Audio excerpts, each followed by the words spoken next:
Hi folks, a warm welcome to the Celtic Forever podcast. Xander here. You've got John with me also to go through Celtic versus St Mirren on Saturday. Let's say hello to John. How are you, John?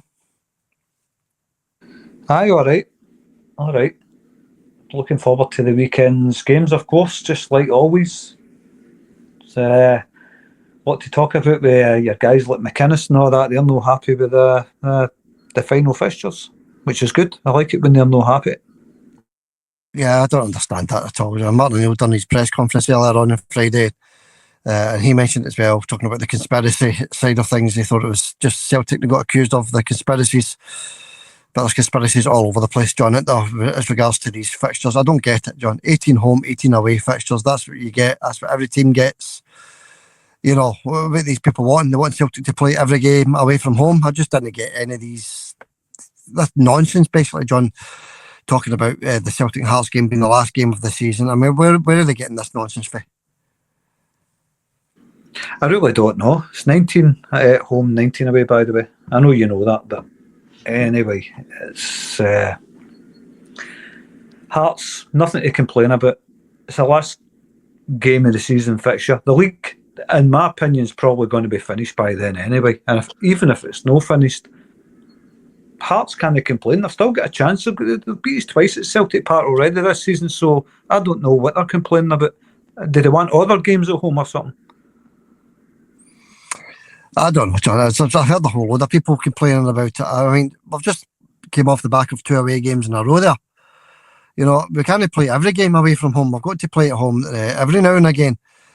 Split fixtures, Falkirk at home, Hibs away, Rangers at home, Motherwell away and Hearts at home. So that's the last 5, obviously. But before that, we do have that double header against St Mirren. So that's the last 6 or 7 games we've got of this season. But on Hearts, last game of the season, you mentioned it. You mentioned it there a wee minute ago. It does. It could be an absolute cracker, that one. It could be, but I've got a feeling the league will be over by then, Xander. That's just my take on it. I just think Hearts are not going to win the league. So I don't know what they're complaining about. They're not going to win the league. I think they'll drop points this weekend. I certainly hope they do anyway. And things all going well, Celtic could be top of the league by Sunday night. Yeah, all going well, John, all going well. Just as long as we take care of our fixtures from now to the end of the season, we will be champions. It's as simple as that. The game, the preview of the game, John, we'll go into that in about 10 minutes. We'll just run through some wee bits and bobs that's been happening in and around Celtic Park. But before that, hit that like button, please. That would be appreciated. Just smash the like button. Help our wee channel, Celtic Forever podcast. That would be lovely. Thank you. And a wee word on We Would Never Sell a Club for £1, who got the correct score last weekend. Also 2-1 to Celtic against Dundee. We Would Never Sell a Club for £1 got it right also. So that's been adjusted on the league table on your left-hand side there. So get your guests, folks, in just now for the St Mirren game. Correct score guess, 1 guess each, out of the comment section. Celtic versus St Mirren, get yourself 3 points onto that league table. Right, John, we'll pack out there now because there is wee bits of news to go through. Okay, it's old news, but we've not had a say on it yet. So the Green Brigade return to Paradise, John, on Saturday. Bit of good news at long last on that front, but that should have been the case weeks and weeks ago, John. They should have been allowed back into Paradise a long time ago. But better late than never, John. Green Brigade back into Celtic Park. Aye, months ago they should have been allowed back in. Should never have been banned in the first place, to be honest with you. I mean, look what happened with Rangers with their fans attacking Celtic fans. Didn't see their fans getting banned. Yeah, of course. Yeah, they were in straight back into Ibrox the very next weekend, actually, after coming onto the park, assaulting Celtic staff and trying to, cause a riot at Ibrox for the Celtic fans. And by the way, still no word on any punishment for that at all for Rangers. Absolute nonsense. But yeah, John, you're right. The Celtic board should have allowed the Green Brigade back into Celtic Park a long, long time ago. I mean, what the Celtic fans have done in the past is minuscule next to what happened at Ibrox a few weeks ago. Exactly. This is what I'm saying. They'll never ban their fans for that dump. They're allowed to run on the park and attack opposition fans and opposition coaches and staff members. That's allowed. At Ibrox, you're allowed to do that. That's acceptable. They're just... they don't know where to toe the line. And it's widely accepted there. And if anybody wants to argue the point, they were back in the stadium last week. Like you just said, Xander. But the Celtic fans do anything, and the board absolutely hammer them for it. But at Ibrox, no holds barred, do what you want, doesn't matter to us. That's their attitude. So the Celtic board need to have a look at themselves. I'm not saying they should follow rule like what that mob do. I'm not saying that. But they should be a bit more lenient with the fans, because that's their bread and butter. It's the fans in the stadium that work hard to pay for their season tickets. And whatever the Green Brigade have done, they should never have been looking at being banned for 5 months, when across the other side of the city, they're just an absolute disgrace and get away with it. So the Celtic board really need to up their game when it comes to the fans. Or the Rangers board really need to up their game. Take your pick. Yeah, of course. I totally agree with you on that front, because the Celtic fans in that Green Brigade section, very minimal problems there, and they've been banned. You know, I think it's down to fines, John, to be honest with you. I know there was a wee instance with police or whatever in the past, but I think it's all down to fines, John. It's the club getting fines for banners, etc., and the club, you know, they're fed up paying these fines. You know, absolutely nothing compared to what's happening over the other side of the city, John. But at least the men, women and children are now allowed back into that section, John, for Saturday, for the St Mirren game, John. So we're hoping the Green Brigade and everybody else in the stadium on Saturday gets us over the line with 3 points. That's it. And by the way, banners never hurt anybody. Any banner has never hurt anybody in their life, unless somebody's smacked them right over the napper with a pole. But a banner has never hurt anybody. But running on and physically assaulting staff members and fans and nearly starting a riot is bordering on criminal behaviour. They should be thrown in the jail for it, launching flares into fans and all that. I would rather see a banner than that at any football game. Yeah, of course. Yeah, we all agree with that, John. But that's not the way the board look at it, John. They look at money. It's money lost into, you know, fine after fine, having to pay fine after fine. And it's an absolute disgrace what's happened to the Green Brigade, to be honest with you. I know they're not perfect, and we all realise that. But that atmosphere that they bring to Celtic Park definitely balances it out. So welcome back to the Green Brigade anyway, John. And hopefully they can give us that final push the last 6 games of the season. Well, 4 of these 6 games are at Celtic Park, John, which is absolutely fantastic. Right, okay, let's move on, John. Julian Araujo looks as though he's going to have a long-term injury. Araujo is going to be out for the rest of the season, I think, with his injury, hamstring tear, whatever it is he's got. It looks as though we're going to have to go with Ralston for the time being on the right back, but Alistair Johnston's not too far away. But just more bad news on the injury front there, John. Araujo out for a wee bit longer than we thought. It's going to be a big loss, isn't it? We needed all strong players for this running, I think. But we'll just need to make do with what we've got. I personally think there's got to be a place in that team for Sirachi. And whether that means putting him over to the right-hand side, I would go with that. He's too good a player to leave out. He's far too good a player to leave out Sirachi. He's one of the best players at Celtic right now. But he's finding himself benched because of Kieran Tierney. But Celtic's got to start trying to accommodate him somewhere in the team. And I think they should be starting with him on the right instead of Ralston. Yeah, if he's comfortable enough playing in that position, definitely, John. Absolutely agree with that. Because what a difference he made when he came on against Dundee at the weekend there. Didn't single-handedly win as the points, but he made a big difference when he came on, John, and helped us towards the 3 points against Dundee at Dens Park. So yeah, I agree with that, John. But it looks like it's going to have to be Ralston this weekend anyway. Barring a miracle, you might see Johnston on the bench or something like that, John. But I don't think so. I think it's too early for him. Donovan as well, John. Excuse me. Donovan also out injured, John, for 2 to 3 weeks with a knee injury. It just gets from bad to worse every single week, John. Injury after injury for the entire season, and it's not stopped yet, John. That's Donovan also added to this list.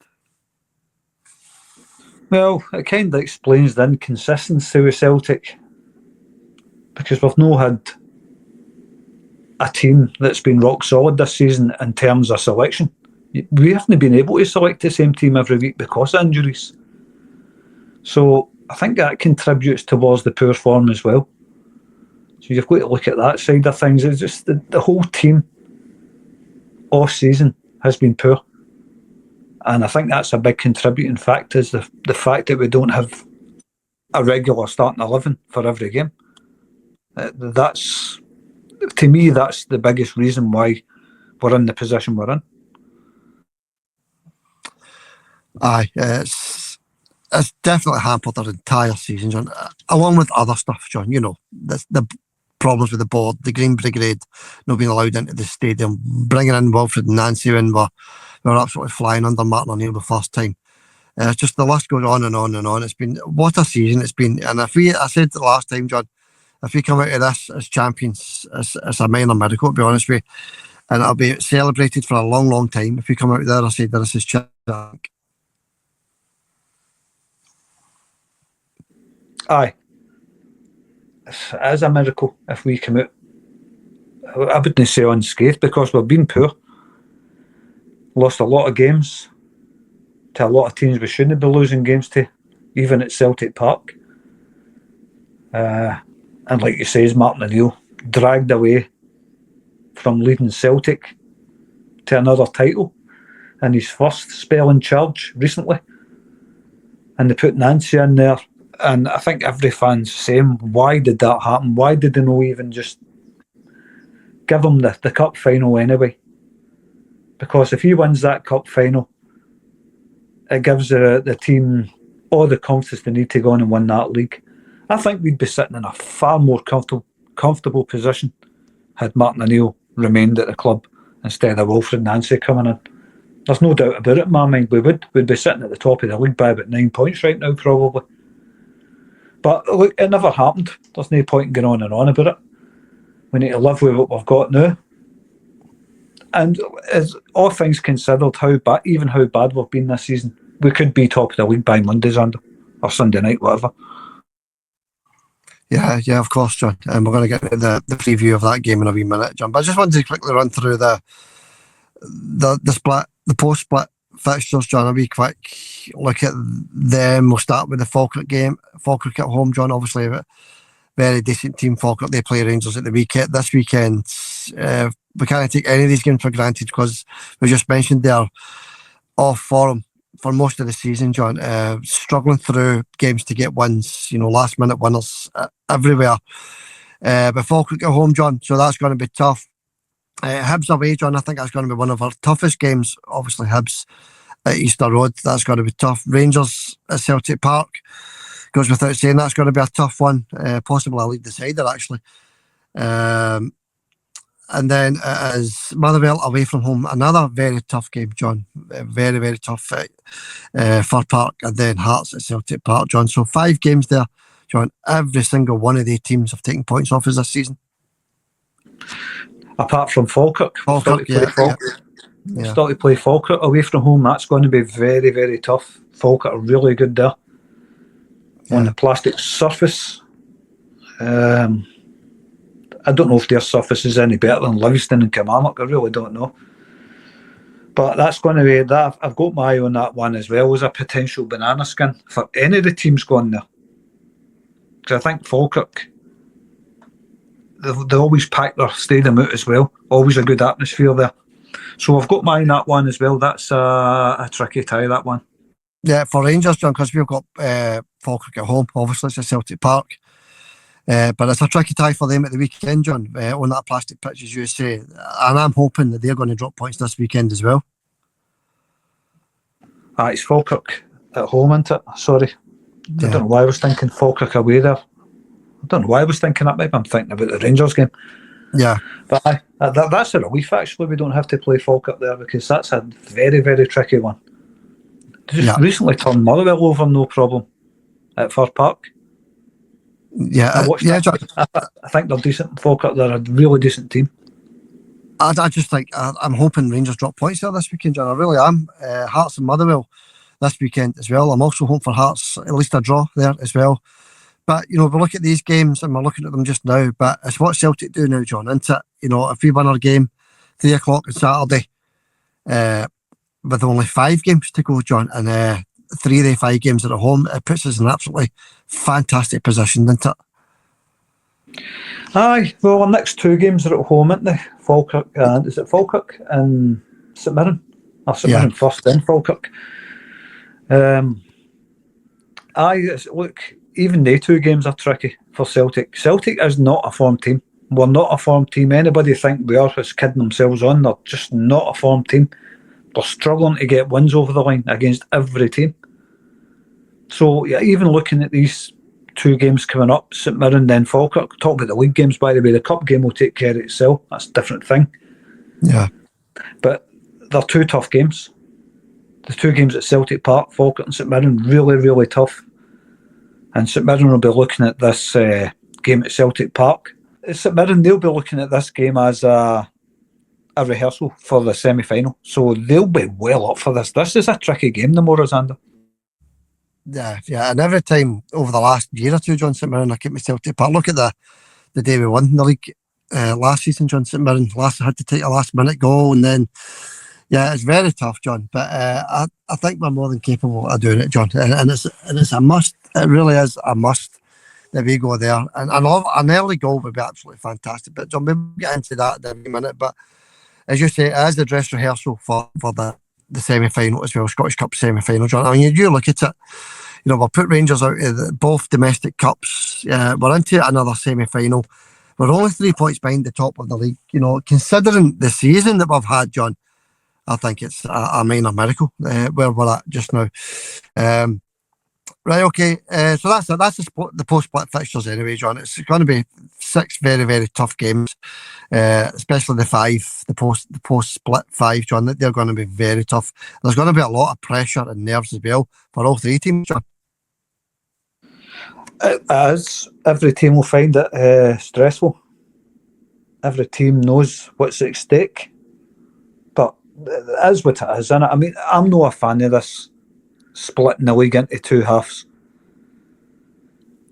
I just think it just kills the league up for me. It never made sense to me, this post-split kind of thing. Every team should be playing every team 4 times, and that's it. It's as simple as that. There's no point in splitting the league up. I know they're trying to keep fixture numbers down or whatever it is. I really don't know why they do that. But I'm not a fan of that, the league splitting in 2. I'm not a fan of it. And a lot of people don't get it. Especially in England, when you hear English people talking about it. What's that all about? I'm just not a fan of it. Celtic could be doing things like maybe at home lesser teams. Kilmarnock and all that. But instead of that, we've got to go away to places like Motherwell and all that stuff. I'm not a fan of it at all. Yeah, of course. And it's the only bonus is this season, John, is that we do get the extra home game. And, it's a laugh, John, isn't it? I mean, you hear idiots like McCoy moaning about it and other people moaning about it. Deal with it. We've had to deal with tricky away fixtures all season long, John. We're finally getting to get these extra couple of home games just now, John. So excuse me. Let's get into it then, John. Let's get into the preview, the big preview of the St Mirren game, 3 o'clock. Well, before you do go into the preview, why are they all complaining about it? They know Celtic's an off-form team. And all they 2 clubs, Hearts and Rangers, are going on about is Celtic. That's all they're going on about. Celtic. They're absolutely obsessed with Celtic. Why is McInnes not going on about Rangers fixtures? Why is he going on about Celtic games? Why is Danny Rowe and Scrambled Egg? Why is he going on about Celtic? Why is McCoy going on about Celtic? They're all absolutely obsessed with Celtic, Xander. Martin O'Neill's reaction to that today was brilliant on his interview earlier on the day, talking about it, his press conference paranoia, conspiracies, everything that they've directed at Celtic for decades now, and it's actually them that's paranoid, John. It's actually them. They're hitting out with the conspiracy theories. An absolute joke, it really is. As you say, Celtic, a team all for them, and they're still panicking about us, John. So it just goes to show you we're inside their heads.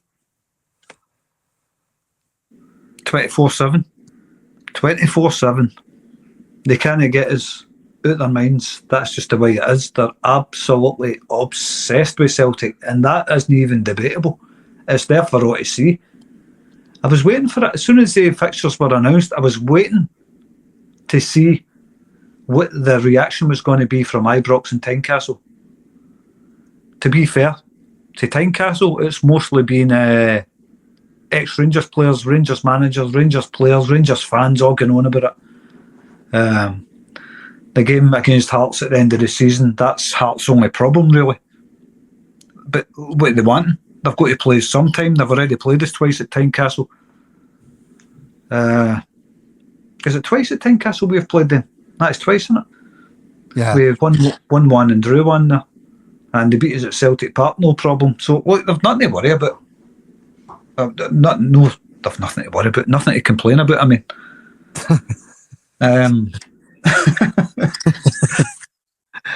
They've got absolutely nothing to complain about. Maybe they might have thought they were going to get to play Celtic first. I don't know what difference that would have made, because they're still going to play another 4 fixtures after that. So there's nothing to complain about. Hearts might have already won the league by the time they come to Celtic Park. Celtic might have already won the league by the time Hearts come to Celtic Park. Just deal with the games you're given and live with it. The other side of the city in Glasgow, they're just crackpots. Simple as that. It shouldn't even pay them any attention what comes out of their myths. Yeah, I mean, I've never heard a reaction like this to the post split fixtures, John, the league split fixtures since it began. Yeah, it's just total fear, John. They still fear Celtic in a big, big way, and that's a team that's been drastically off for them all season long, and they still fear us. So maybe they're playing it with their heads, John, and that can only be a good thing for us. Hopefully, John, we'll find out and moving on. Well, they're all laughing at Celtic in the comments over the weeks for Celtic have been getting beat by teams and all that. It's full of Rangers fans all killing themselves laughing, leaving wee things saying hilarious and all that. Easy, your team are rotten. Well, for so bad what he's obsessed about, why he's moaning about the fixtures? Yeah, that's it. If it's so funny and it's so easy, then why are you paranoid about Celtic's fixtures? Just let Celtic deal with their fixtures. You deal with your fixtures. You're actually bang on, John. It's obviously we've got the experience, John, and a title running. We've won leagues many times over the last couple of decades, John, and obviously we've got that experience, and obviously they fear that, John. They fear that it's experience of winning league titles, and of course the Rangers now have to play all these away fixtures, John. 4 out of the last 6 games are away from home. But what do they expect, John? They've had all these home games. We've been going on about it all season long. All these extra home games where Celtic are playing double back-to-back fixtures away from home. It was always going to come back, John, and bite them, John, and that's what the case is in the running, John. So we just need to wait and see what happens. Starting this weekend, John, starting with the fixtures this weekend, Rangers are away to Falkirk, Hearts are at home to Motherwell, Celtic at home to St Mirren, and we'll start with that, John. Let's get into the preview of that. Celtic against St Mirren on Saturday. A 3 o'clock kick-off on a Saturday, John. We had that for a wee while. Duncan Nicholson's the referee for this one. Frank Connor and Scott Anderson are the linesmen. And it's John Beaton on the VAR, John. So, I can see John Beaton and your Robertson, John, getting just about every one of these last 6 fixtures, John, whether it's from the VAR, the referee, are getting involved somewhere along the line. And Dickinson's the other one, isn't it? So you're going to get Beaton, Dickinson, Robertson involved in every one of these Celtic games in the running. I would imagine so. I mean, I'd imagine they would play some kind of part. I mean, there's a few of the dodgy refs, isn't there? McLean as well. Look, Celtic can only look after themselves. That's all we can do. Look after ourselves. That's all every team can do, is look after themselves. But Celtic in particular, You've just got to play to your best. And that way the referees have got absolutely no say in what happens. Yeah, but the concern is, John, the form into it. Dens Park last week, lucky to come out of there with a win, but we'll take it, John. We will take it. It gives us a fighting chance. Will there be a time this season, John, when we're on form? I know there's only 6 games to go, 7 if you include the cup game. But will there be a phase in these last 6, 7, possible 8 games, John, where we are actually playing some nice football and on some decent form? Do you think it's going to happen? It's hard to say. I mean, it would only be a guess, wouldn't it? It would only be a guess, no matter what I say. I could sit here and say, no, it's not going to happen. That would be a guess. Same thing, if I say it's going to happen, that would be a guess as well. Just all I can say is, traditionally, I've said it before, Celtic normally quite strong. And these fixtures at the end of the season, will we be the same this season? All I can say is I hope so. I really don't know. We'll wait and see. We'll start with St Mirren. We'll see how up for it these Celtic players are. We might have Alistair Johnston back in the next couple of games. I think if we get a few players back from injury, Carter Vickers, he's out for the season. Jota's out for the season. Araujo's not going to be back at Celtic. But we can look at guys like Alistair Johnston coming back. And Callum Osmond, of course, he's on his way back as well. Don't think we'll see any of them this weekend, right enough. But a bigger squad, Xander, certainly won't hurt. No. And of course, Engels is due to return as well. Arnott Engels due to return. But that's bad news. Araujo and Donovan, John, both going to miss the chunk or the bulk of the remainder of the season. Araujo out for the season. Donovan's going to miss 2 or 3 games. Alistair Johnston, he could be on the bench at the weekend. Might be too soon for him, but he could be on the bench. But it'd be good to see Arnott Engels on the bench as well, John. I don't know what the latest is on him, but he could be on the bench also. Kasper Schmeichel, he's another one that's out for the rest of the season, John. It's unbelievable, isn't it? Odds in this one, 1-3. Celtic to win at Celtic Park, 1-3. 5-1 the draw, and 8-1 St Mirren to lead with all 3 points. So hoping we'll be nowhere near it, to be honest with you. Hoping St Mirren have an off day, Celtic have an absolute flyer, because we need to try and pull back this goal difference as well, John. Easier said than done. Celtic struggled to get any more than 1 or 2 goals this season, haven't they? All the games have all been comebacks, last minute goals and all that stuff. So I can't see Celtic turning over St Mirren convincingly. I think they'll be looking at that as, like I says, a dress rehearsal for the Scottish Cup semi-final. So they'll be right up for it. You know what St Mirren's like, Xander? Party poopers. We've seen them at Celtic Park a couple of times, late stages in the season. Last game of the season, last season, they came to Celtic Park and got a draw. All right, there was nothing to play for Celtic. I suppose you can look at it that way. But no, they'll be out to spoil any kind of hopes that the Celtic fans have, Xander. Make no mistake about it. Yeah, of course, John. And I'll quickly run through the lineup that I think St Mirren are going to start with, but we'll quickly run through who they've got out as well, John. These are subject to change, of course. Bacchus is out, Marcus Fraser is out, Mark O'Hara is out, Declan John is out of this one, and Dyke Steele is a doubt for this one. So that's 1, 2, 3, 4, 5 potentially out for St Mirren in this one. So they have their problems with injuries as well. Lineup for St Mirren, and then we'll go through the Celtic squad in detail, John. So the lineup for St Mirren for me is George in goal, then it's Taylor, King, Freckleton, Richardson, Phillips, Gogic, Downey, Tanzer, Aguirre, and Mandron up front for the buddies, John. So that's my starting 11 for St Mirren. Let's go through the Celtic team then, John. Obviously it's going to be Sinisalo in goal, but let's go through the defence. It can only be Ralston has to start this one, John, unless Martin O'Neill does exactly what you said at the start there, put Sarachi in it right back, John. I can't see it happening myself, but that's a slight possibility, but I think it'll be Ralston starting this one.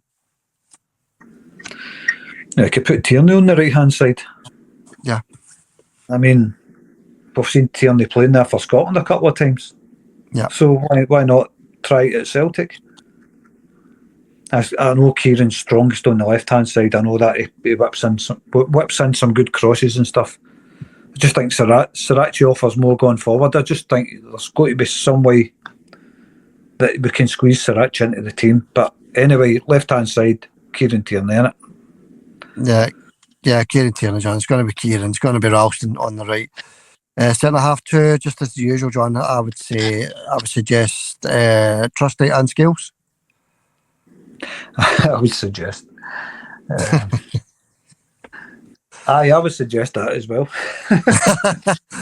No Benjamin Arthur, by the way. I think he's still out with a knock, but I think he was on the bench, wasn't he? But they never brought him on. So he might be on the bench again. You never know, because he was against Dundee. But it's going to be the two for me, John. Big Trusty and Scales at the centre half. Okay, midfield three. I'm going with Callum McGregor, obviously, John. I think he'll stick with Oxlade-Chamberlain and Nygren. I'm not really sure. I don't know if I would start with Chamberlain.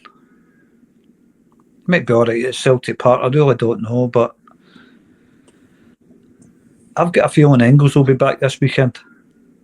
I know he's still in training. You might see him on the bench even. He might start with Chamberlain, McGregor and Nygren, and you might see Andy Engels making an appearance in the second half or something. I really don't know, but still no place for Hatate then. Doesn't look like it, John. You know, it could be totally wrong and he starts the game, Rio, because he likes the big open spaces at Celtic Park where he can pick his passes, John. He's got that perfectly billiard table surface as well, John, to find those passes into. So it might be Rio, John, but we're only guessing at this time. Predicted lineup's called that for a reason. But I'm going to go with A3, John. I'm going to go with Oxlade-Chamberlain, Nygren and Callum McGregor. All right, well, I think you might see Rio starting this one. It could be Rio, it could be any one of them. Engels might make an appearance, but I think I'm going to go for Hatate, McGregor and Hatate, McGregor and Nygren. Okay. All right, forward line then, John. Forward three. We had a long chat about this on the post-match reaction to Dundee, didn't we? Who we'd want to see, who would we prefer, Forrest? But he's going to stick to the tried and tested for the last couple of months, John. Yang on the right, Cvancara up front, although I'd like to see Iheanacho up front instead of him. And definitely Dyson Meader on the left, John. Definitely Dyson on the left. On the right, I'm not sure. Probably Yang. I think Martin likes Yang. Mm-hmm. So I think he's going to go with that. Maeda on one flank, Yang on the right-hand side, and Iheanacho through the middle. So that'll be 3 games that Iheanacho's played. I think he'll start this one. I hope he does, John. I think it's got to be big Iheanacho. And what a finish it was against Dundee. I know we've already spoke about it, but that'd be sort of half-turn shot with power. The goalkeeper had absolutely no chance for that one. Great finish from the big man. Finds the net every time he's practically on the park. And he's not played much football since he came to Celtic, John. Let's be honest. And he's scored a few goals, you know. So he knows where the net is, the big man. He can hold the ball up as well. He can flick the ball on. He can do just about everything. Just fitness has been the big man's issue since he came to Celtic, John. And if we've got Iheanacho 100% fit on these last 6-7 games, John, the title running, I think we've got a chance. Well, we definitely need a striker for the running. I know Osmond, he'll be back soon. But Iheanacho, I'm sure, out of all the strikers at Celtic right now, well, it's a fact, Iheanacho's a top scoring striker, and he's hardly kicked a ball.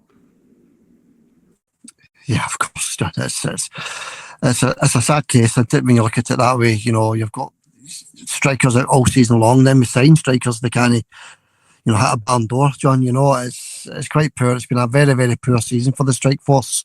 Even the wingers, John, are not really scoring that many goals. All of our goals are coming from midfielders. Your Nygrens in this world, John. You know, your Rios, even Rio's not scored any goals. Even Callum's not scored as many as he normally does this season. But the forward lines have it's been a severe drought, really, let's be honest. I know Yang, he's maybe scored a few more than Dyson, but even at the wingers standards, John, 3, 4, 5 goals a season isn't great, is it? Nah, it's been terrible. We've got Nygren, he's good for a goal. Does nothing else in the games, mind you, but he is good for a goal. He does some decent things during games, Nygren, but no enough, nowhere near enough.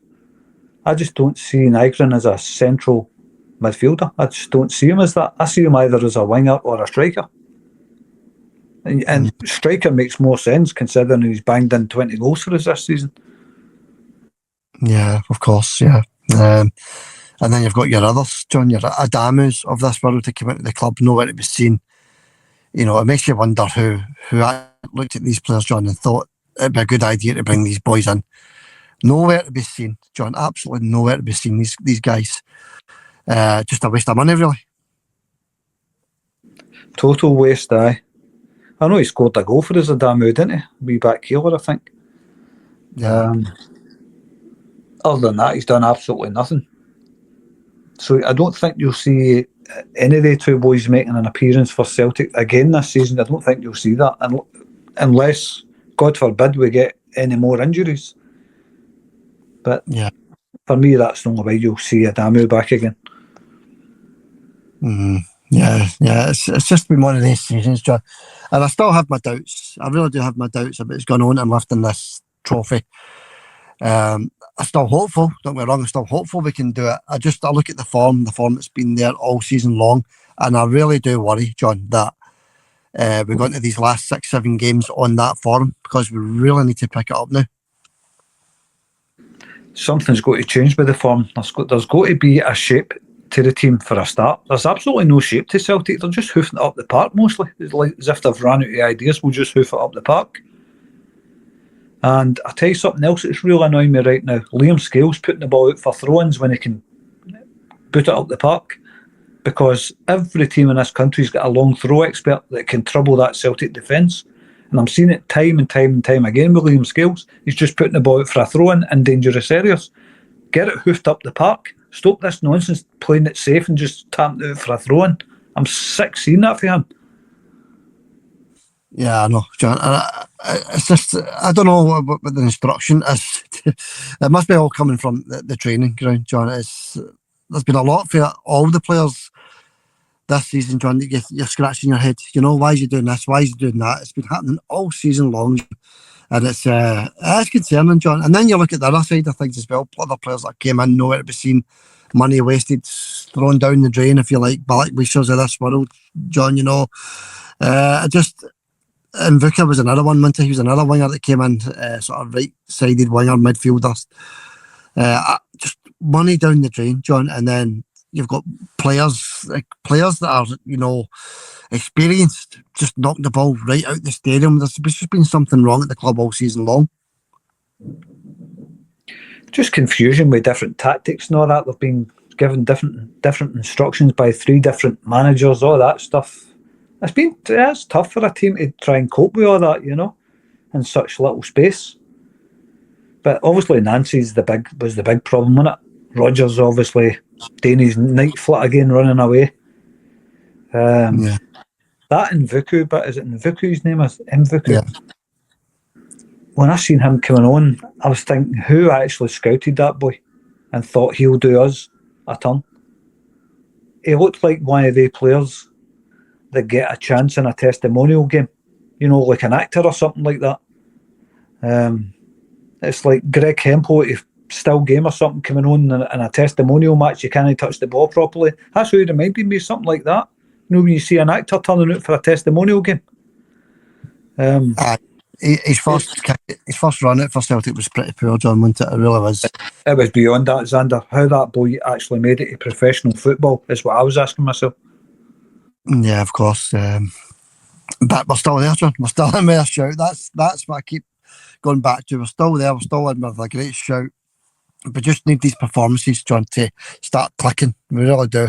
As you say, every game we play now, if we're going to get the win, it's by 1 goal. So we need to really start scoring a couple of goals, John. You know, put us ahead a couple of goals, let the players relax for a change. You know, it's a game of 2 halves as well, isn't it, all season long. Playing half decent one half and very poor the other half, John. So that has to stop as well. That in this title running. And another word that I wanted to have a wee word on, John. Another player, sort of wanted a wee word on, was Tenecte. Sort of a fell down the pecking order, hasn't he? He still makes the appearance now and again as a sub, but he's a good player, but he's an impact player. I think we both agree on that. I think a lot of Celtic fans agree on that. He's more of an impact player. He's good coming on with 20 minutes to go when teams are tired, Mm-hmm. And he can have a run at them and puts a dangerous cross in. He's still a useful player, Tenecte, but he's definitely not a starter anymore. No, and that's been the problem all season. It really has. All right, John, let's get into the predictor for this weekend, John. We'll do the league predictor first. That league table on your left-hand side. Score prediction for Celtic versus St Mirren. I bet you said this week, John, which I know last week you thought Celtic would lose to Dundee. I mean, very nearly did, John, at one each. It was a bit of a struggle for the boys, but we got it over the line. This week is going to be just as tough, I think, John. But I need a score prediction off you, buddy. What do you think for Celtic against St Mirren at Celtic Park? Every game for Celtic's a tough game. I just don't expect Celtic to go and win any game comfortably this season. That's just the way it's been for the whole season, and I don't think this is going to be any different against St Mirren. I'm going to say 2-1 to Celtic. Very, very close, isn't it, John? I'm going to go with 3-1 to Celtic, John. 3-1, I'll take it. I know it's another goal conceded. We've not had a Loctite defence all season long. 2-1, 3-1, whatever, John, whatever the score is. We're just doing this for the league table. It doesn't matter. 3 points, get it over the line, and then watch the other teams, hopefully struggle, John. Hopefully it's not us that's struggling. That's all I can say on the matter. Get your guess in, folks, for that anyway. League table, left-hand side. One guess each into the comments for the correct score guess, Celtic versus St Mirren, to win the fantastic prize if you're top of the league table at the end of the season. Or in the prize position at the end of the season, because John is top and he can't win the prize. Right, John, the predictor for the weekend. This gives us a wee chance to go through all the fixtures this weekend. We like to do this, don't we? Currently 30-21 to you, John. So you're 9 ahead going into the last 6 or 7 games. It's in the bag for you, if I'm being honest with you, John. But we'll start with Friday night, John. There's a game on Friday night. Celtic B against Cowdenbeath. Oh, the Cowden. Yeah.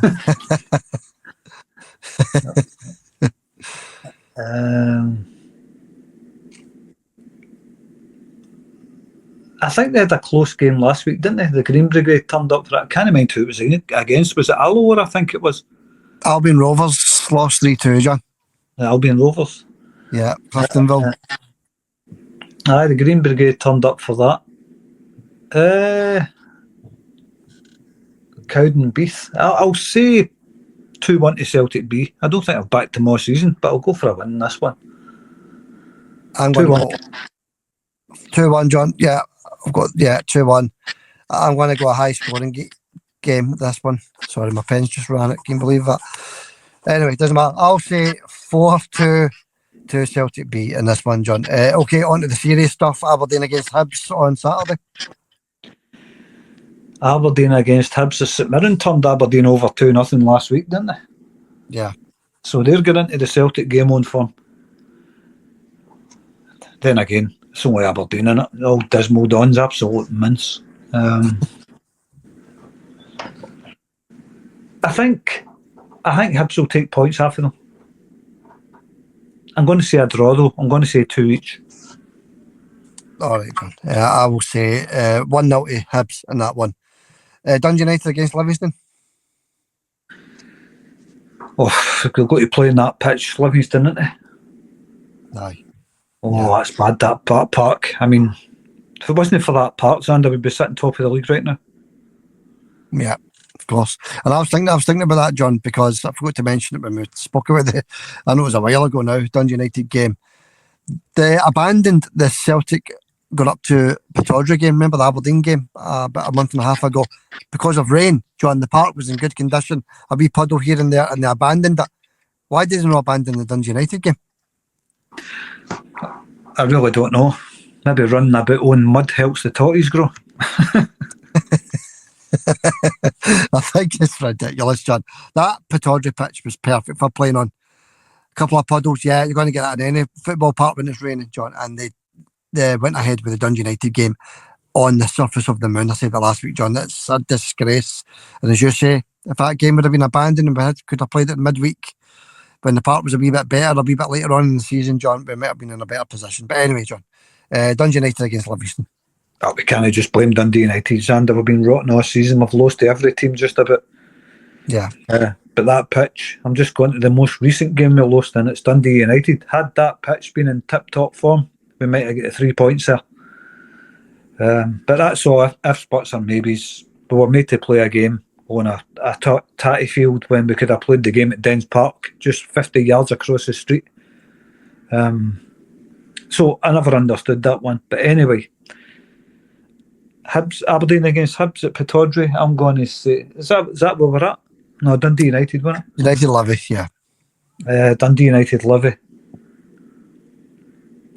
And they'll have navigated that Spud Park pretty well by now, Dundee United. I'm going to go for a United win. That's impossible to play on that surface. And like I says, I'd rather Celtic were playing on an artificial surface than the tatty field.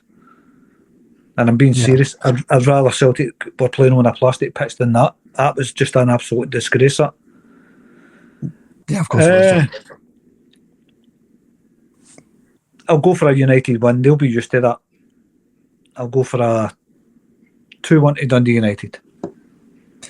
And 1-1 in that one, if you know what I mean. Okay, Hearts against Motherwell on the Saturday, same time we kick off 3 o'clock.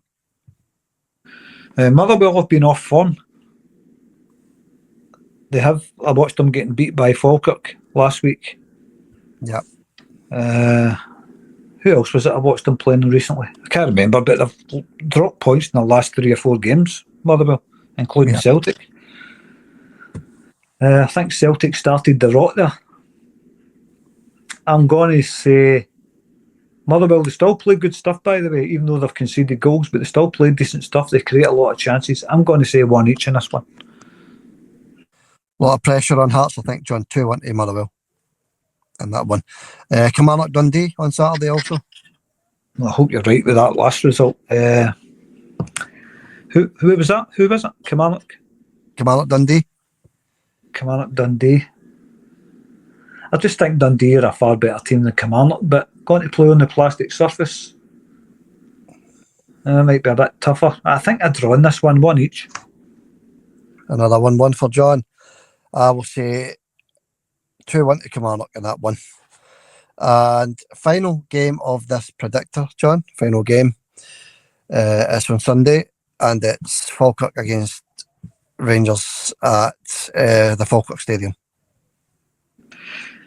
This is a tough game for Rangers. I'm not saying they'll get beat or anything like that. I really don't know. All I know is Falkirk, they play some decent stuff, but Rangers, they're no mugs, Sander. You know, they're a half-decent team. Yeah. On the plastic surface, of course. I think Falkirk will fancy their chances. I think John McGlynn will have them up for this one. I'm going to go for a duck here, nothing each. All right. I think it all depends on what happens at Celtic Park and Tynecastle, John, at the weekend. If Hearts and Celtic pick up points, or especially Celtic, if Celtic pick up all 3 points, I think Rangers will drop points if Celtic pick up all 3 points. If Celtic drop points, Rangers will pick up all 3. So I'm going to say a draw also in this one, John. 1 each in that particular one. And if the results do come in, John, the 2-1 to Motherwell and the 1 each for Falkirk and Rangers, it'd be an absolutely fantastic weekend. So let's hope that's the case, John. Right, that wraps up the predictor then, John. Okay, what does it leave us? I was needing a summary off of you, John. Where are you at with this weekend, John, coming up? What's your thoughts? What's your final thoughts? Just what I've said all season, but we'll go to see better performances. I mean, the performances have been dreadful the whole season. That's got to pick up. Surely the players are looking at the performances and saying, we've got to do something better. The instructions have got to be better from Martin O'Neill as well. I'm sick seeing this hoofing it up the park. Celtic have got to start playing the way that they've played for years. They've got to start passing teams off the park, tiring them out, and taking a few goals off them. And we've also got to start getting an early goal to give us a chance to win the league. We've got to start getting that mentality on. Instead of late goals, let's start changing it to early goals and bury teams. We haven't seen it all season, but there's time for it to change. Celtic's performances have got to improve sometime. Been saying it all season, they've got to improve sometimes, and it's still not happened. So no time like the present, Xander, this weekend. But we've got to get the win over the line, most importantly. I think we will get the win just over the line. I think it'll be close. I don't think it's going to be a gimme for Celtic by any stretch of the imagination. It's going to be a tough game, like every game for Celtic this season. But on the other side of the coin, the other two teams have got tough games as well. So it's no easy for any of the teams. I don't think any fans are actually kidding themselves. And I certainly don't want to see Celtic fans kidding themselves and getting overconfident. It's going to be tough, Sander. We'll get this one over the line, I think, though. I think it'll be close, but we'll get it. We'll get it over the line just. Okay. All right, John. Sounds good to me. I'm actually looking forward to the game, to be honest with you. So, packed Celtic packed paradise. Hopefully it goes our way, John, with that Green Brigade back in that section in the corner. And all goes well for everybody at Celtic Park on Saturday. Right, John, we'll leave it there. We'll leave it there for the time being. Thanks for coming on, buddy. It's going to be nervous. It's going to be a nervy running as well. But it's exciting, John. It's exciting. It really is the most exciting league challenge that we've had in a long time. So hopefully we can come out at the other end of this one all smiles, John. Catch you on Monday, buddy. Well, hopefully we're talking happy things on Monday, Xander. We'll speak soon. Hail, hail. Hail, John. Catch you all very soon. Bye for now.